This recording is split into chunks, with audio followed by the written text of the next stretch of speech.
It's a little after midnight on Friday, the 8th. So it's the beginning of Friday. I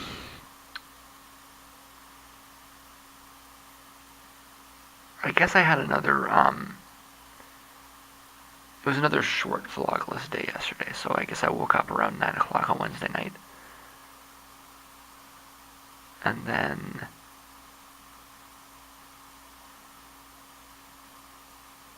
I fell asleep around 11 o'clock Thursday morning, and I woke up again around 5 o'clock tonight. So I'm a good ways through the day already. And there was no vlog for the quote-unquote day of the 6th, which would have been, I would have woken up around 9 o'clock on the 6th.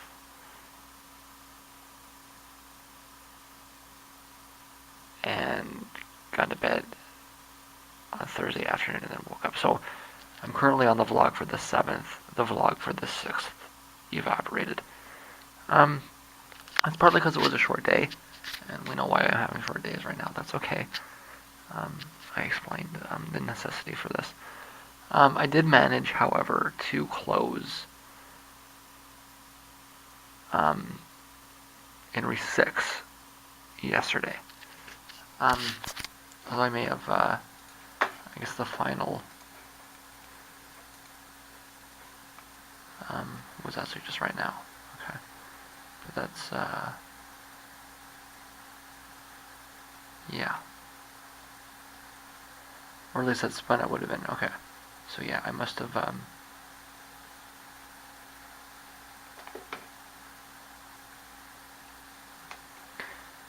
spent the first part of the day listening to skaters. And the second part of the day, yeah, because I closed skaters late on Thursday. Yeah. Yeah. I did the final close on skaters after midnight on the 6th. No, after midnight on the 7th. So it's the day of the 6th. Right. And then I'm deciding early in the morning, around 1:30, thinking, should I do this? That's right. And then I listened to it a whole bunch of times, and then decided that I'm going to do this. Right. So that's inri006. I think I had mentioned that I was thinking about doing a single for Useless. The single I ended up making the Valium mix, which is the slowed down version, which is something that I wanted to do from the start. I remember when I first recorded the track back in 1998, I was trying to get a really dreary, kind of like gothy, kind of dark kind of sound to it. And I was experimenting with the speed of the recording digitally, because I wanted to remaster it eventually, right? I never got around to remastering it. I kind of like the digital relics and the slowdown, right? So it makes it a little bit more, because it's a digital distortion, you can hear the quantization breakup a little bit more, and it gives it that kind of industrial kind of sound to it.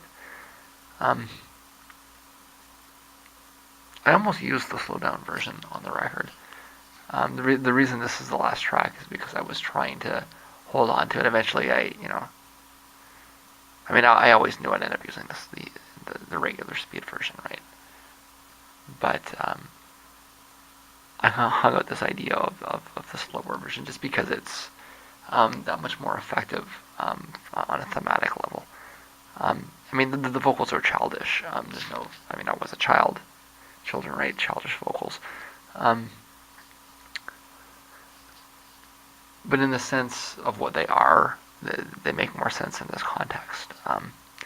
So I slowed down 3 different versions. I still have the file from 1998. So there's that. Also, the aborted remaster from 2013 and the reclaimed version. I put that together in a single along with the version that's on the record, which is the reclaimed version.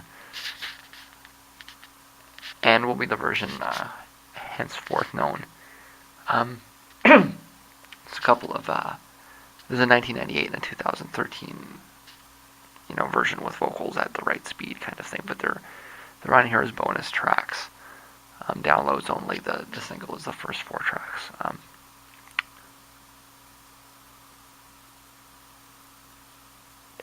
This fills a gap. To have a proper chronological understanding.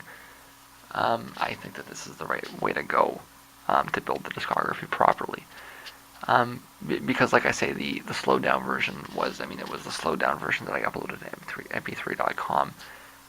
If I released a single at the time, it would have been the slowed down version.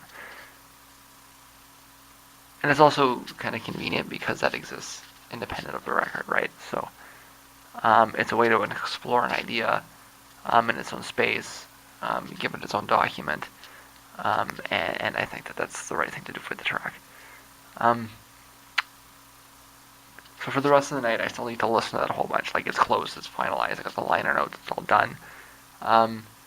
But I want to listen to it on all the different gears. I haven't been listening to anything in the other room. That's something that I kind of need to take note of as well. I have not been eating well the last couple of days. That's another thing that's, some people say it makes them hungry. For me, I find it, I should clarify that I'm also focusing on music, and I tend to eat poorly when I'm focusing on music. And that's probably the bigger factor, actually. But I find I prefer to eat when I'm sober, or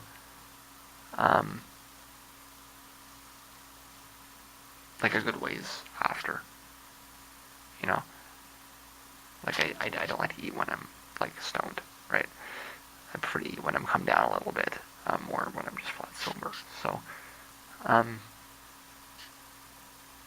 that acts as a restriction, but I think it's more like the fact that I'm focused. I keep stopping to eat and then saying, no, I'll do this, and I'll finish this little thing before I eat, right? And it's consistent. In fact, that's what this is right now. So yeah, we skipped the vlog of the 6th. This is the vlog of the 7th. These are not, these are never detailed vlogs, and that's fine. For now, I think that things will change this time next year once the laws are changed, right? I won't need to hide things in the vlog. But for now, that's the way things are. I'm getting something to eat. I'm going to come back. It's a lot of listening. I'd say don't expect a lot of talking, but in fact, that'll change tomorrow because I'm out back into a responsible vlogging period. I'll do a little bit of editing probably. See, I wanted to... I'm not going to get done as much as I wanted. I was hoping I could get up to enriched before I got back to the editing, but that's not going to happen. I'll just get back into the normal cycle of things. Did I end it? I'm not even sure if I ended up missing a day. Let's see here. Yeah, I missed the vlog that would have come up right now, so I missed 2 or 3 days or something. It's not going to be the end of the world. But I mean, it's going to be slow catch up. But I mean, on top of that, like, there's not going to be like long rants and stuff either. So, yeah.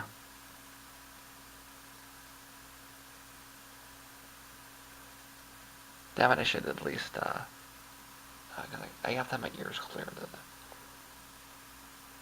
Alright, I'm not going to be getting back to editing tonight anyways, at least a few more days. Or at least until tomorrow, I don't know. I'm hungry, I gotta eat. So, the way they're doing this, it looks like, is they're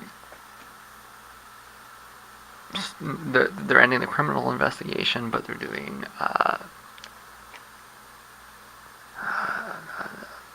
what's the word I'm looking for here? An administrative review. That's the correct legal language. So it seems like I was right that the locus of opposition was in the security establishment. But it seems like they've concluded that Hillary Clinton had no meaningful oversight over her staff. That is, it seems like they've concluded that she's not any real threat to national security because she had no idea what they were doing. And I guess it's up to the political process to establish that oversight, which is what was happening with the whole Bernie Sanders thing. Instead, they're focusing on a systemic review to make concrete changes to prevent the situation from occurring again. It's very rational given the discourse. I remain convinced that they were willing to press charges until the last minute. Did the Clintons propose the terms of the deal in the end? Is that what that meeting was about? Is that what happened? Well, they're all lawyers, right? So, they could have shown up. And is that what they did? So here's the thing, even if the Clintons proposed this course of action, it's not a particularly poor one. Yeah, it happens to have the happy coincidence of a dropped investigation, but it's the proper systemic reaction. The only questionable part of it is whether Clinton was really that unaware. And does that mean that she's off the hook? Well, not exactly, I don't think. So let me articulate that, because I don't think it was ever a question about being on the hook or being, the punishment or anything like that, right? It was a question of whether there was a serious sort of locus of opposition to Hillary Clinton within the security establishment. CIA, deep state, CIA, whatever you want to call this, right? I'm not going to pretend that I have some, deep understanding of how, these sort of internal networks operate. The truth is that nobody does, and anybody that tries to tell you that they understand how the internal networks in the American deep state operate is lying to you, right? All you can get, even the people that say they were in it, and they come out and they don't have a full understanding. No, I don't think there's a person alive in the world that has a full understanding of how all of these networks operate, and who knows who. It's enough just to know that there's something in there, right? And like I say, read Quigley, read Sutton. This isn't crazy talk coming from some, anonymous. Like, this isn't comparable to the Protocols of Zion or something ridiculous like that, right? These are academic sources, right? And if you don't know this, if you're just going to write it off, then that's just a function of your own ignorance, right? Of course, like as I've mentioned a few times, part of the media's focus is to have you take that perspective, right? But something the media pushes is skepticism of climate change, right? That doesn't mean that it's because the media pushes it, doesn't mean it's true. And in fact, I think most of the people that will push back against, these conspiracy theories will even tell you that most of the time what the media tells you is false. But it's just so ingrained. It's so enforced. In fact, here's something that is interesting. The term conspiracy theory actually comes from the Warren Report.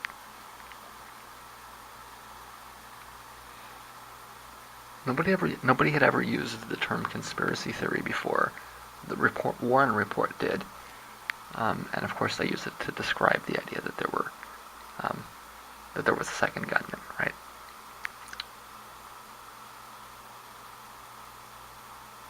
We have a lot of history to look back on. We have a lot of hindsight. A lot of we're in a privileged place historically. So it's we can look back at this and we can see this and we can say, geez, it might have been harder in 1970 to make the argument that this use of language is designed with a political purpose. I think that standing in 2015 or 2016, it's a lot easier to make that argument, anyways. So yeah, I'm not claiming I have some deep understanding of what it is that these security networks are, who's in them, or anything. I'm just pointing out that the way things were unfolding made it obvious that there was some opposition to Clinton within the halls of real power.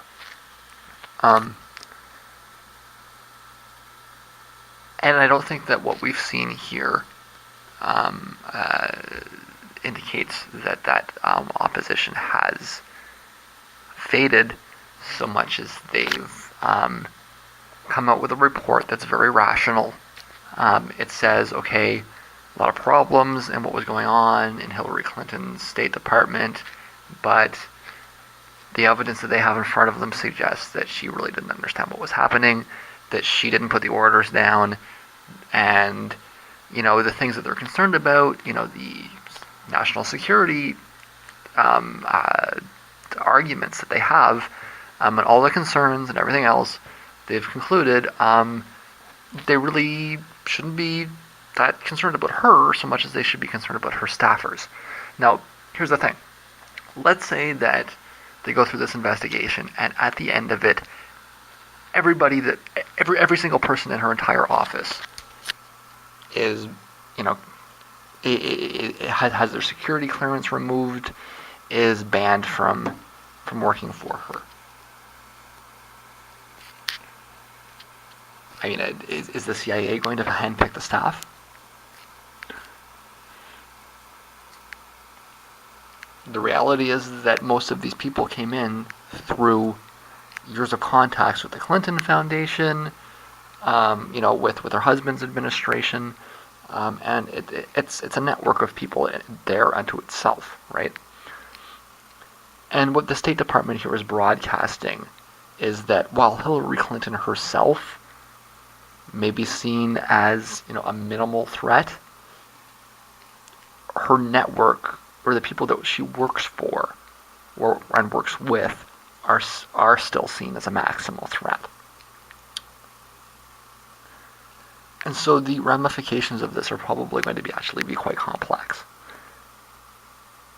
For example, what if Sidney Blumenthal has his security clearance revoked? That could happen. He's a very important person for her behind the scenes.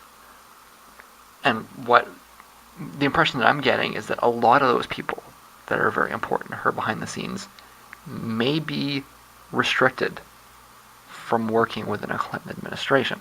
So what does she do? Does she go to her foundation and pull more people out? And then how does the NSA react?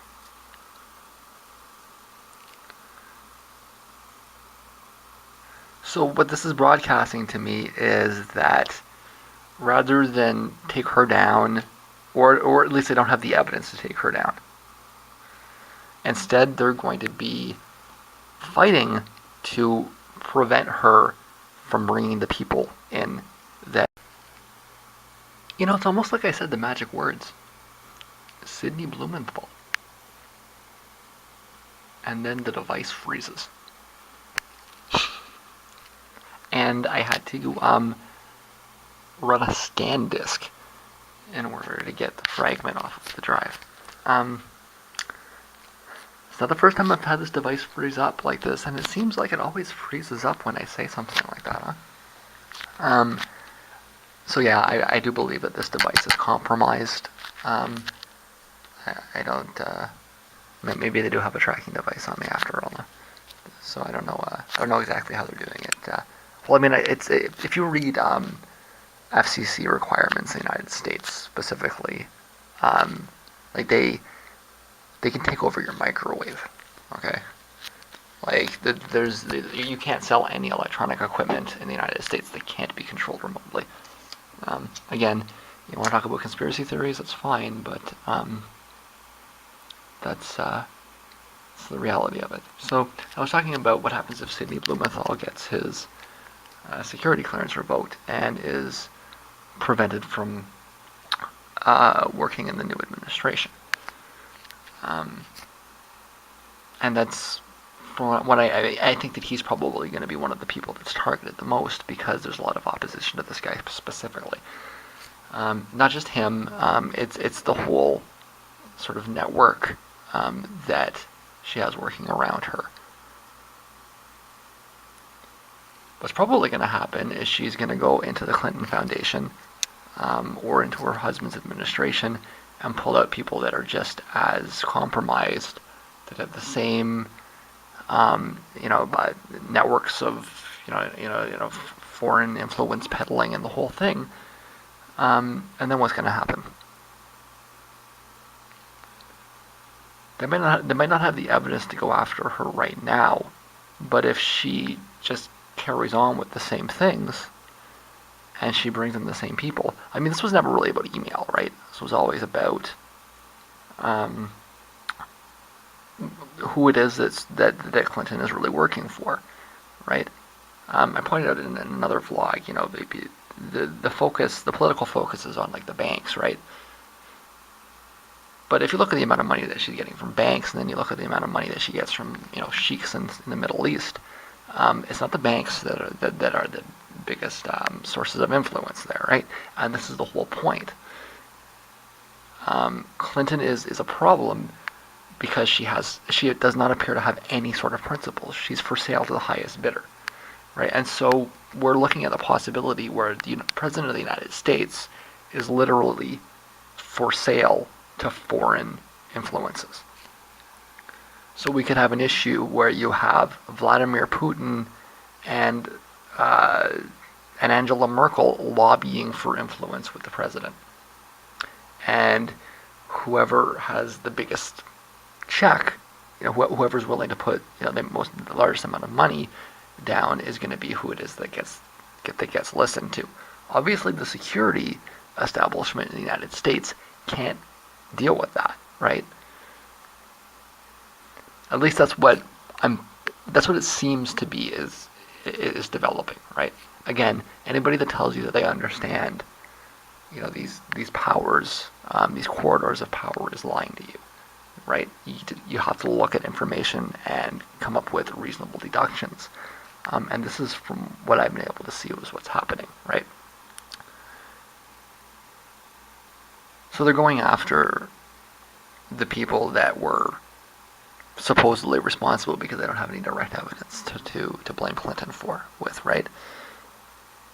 But that to me doesn't. I don't think this is over, right? Because the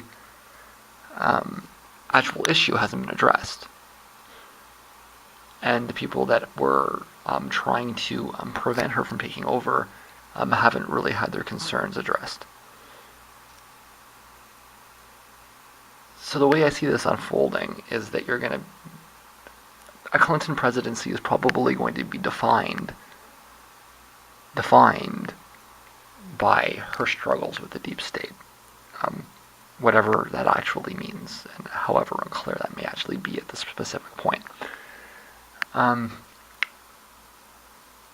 if you think I'm crazy, just keep in mind that it seems to be that my recording device turns off whenever I try to say something along those lines.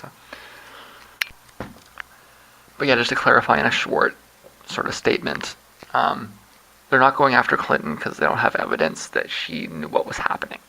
Instead, they're going after the people that directly carried out the communications, right? And from what I can see, there's every reason to think that there's going to be some people that are blocked. Some people that are very close to Hillary Clinton that are blocked. So we may get Hillary Clinton as president, but she's not going to be able to bring any of her staff with her. So what's she going to do? She's probably just going to go and take people that are just as bad, working for the same networks, open to influence, and frankly are that much less capable. So the NSA's attempt to block her, right, or block the people that they consider to be compromised, is going to result in the same level of compromise or the same level of security issues, but with less capability. It could turn out the other way, right? I mean, I think that I don't think it's consistent to spend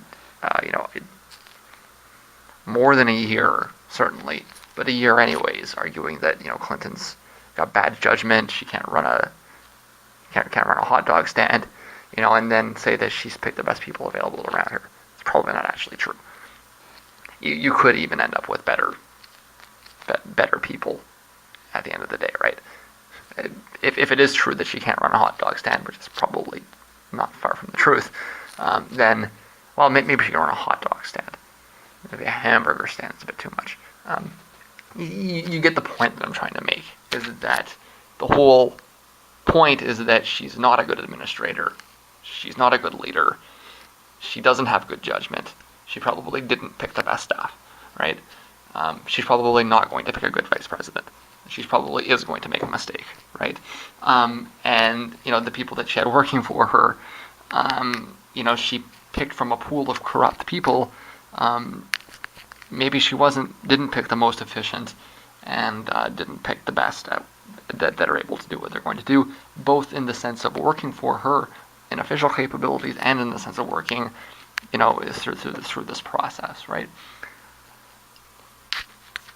But the fight has just shifted, right?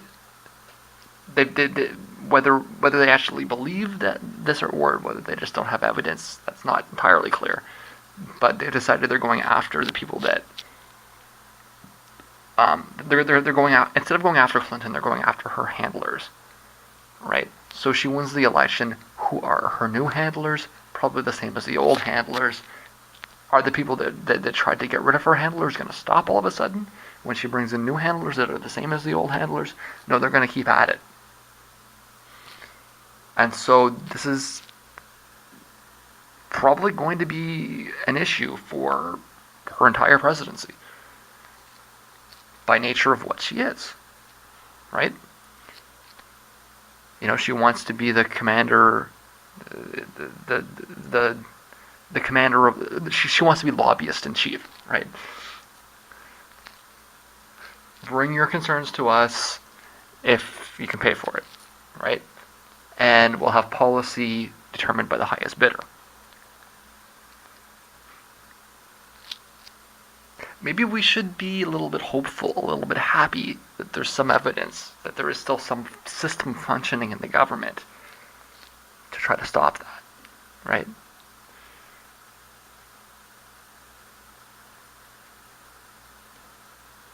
But it's not hard to understand why. The security establishment might be a little bit concerned about the possibility of a president that could. It's a level of unpredictability, right? She's just as likely to support escalating the war in Ukraine if the financial interests are there, as she is to completely change the policy and all of a sudden take a pro-Russian position if the money's there. Just as likely to increase bombing in Syria as she is to end the bombing in Syria if the money's there. Right? That's a huge, huge threat for the internals of the American government, which may be the last functioning system in the government. Or again, that's what it looks like. That's what it seems like. I don't know what these corridors are. I can't put faces up. I can't put names to faces. I'm making a lot of deductions. But that's what it seems like is going on. So yeah, she might not go to jail, but everybody around her might, literally. And the people that she brings in might. This isn't done, and the signals that I'm getting are that her presidency is going to be mired in these kinds of hearings. That if she doesn't happen to win, and she doesn't get assassinated, that is, if she wins and they allow her to take power, she's going to be under lock and key. She's going to be watched like an eagle. Her staff is going to be watched. And if the accusations up to this point have some merit, there could be some ridiculous scandals in her first term, right? that's what I'm getting out of this anyways. We'll see what happens.